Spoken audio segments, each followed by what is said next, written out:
le ministère de l'Enseignement a tranché, les universités ouvriront bel et bien à la rentrée. Seulement, les gestes barrières pour faire face au coronavirus sont toujours d'actualité et le port du masque est fortement recommandé. Zoom sur les nouveautés avant de reprendre les cours en septembre.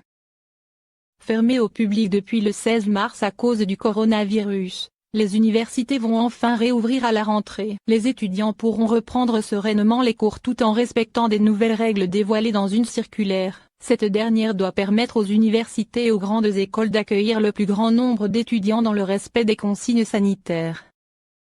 Pour ce faire, le ministère de l'Enseignement a annoncé que le port du masque dans les salles d'enseignement est fortement recommandé et obligatoire dans les bibliothèques. De plus, la distanciation sociale, soit 1 mètre de distance entre chaque élève ou un siège libre entre eux, devra être respectée. Les établissements doivent également aérer les espaces clos 2 fois par jour et réguler la circulation des étudiants, le but étant d'éviter des regroupements et croisements trop importants.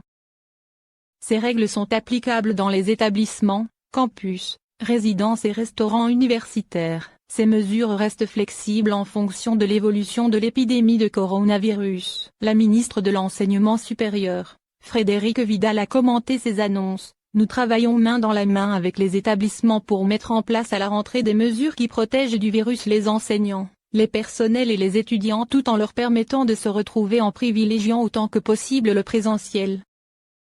Depuis le déconfinement en date du 11 mai, certains établissements scolaires ont rouvert leurs portes, ce qui n'a pas été le cas des universités qui sont restées fermées afin d'éviter une forte propagation du coronavirus. Si l'épidémie reprend, il est possible de mettre en place des reconfinements localisés ainsi que des cours en ligne.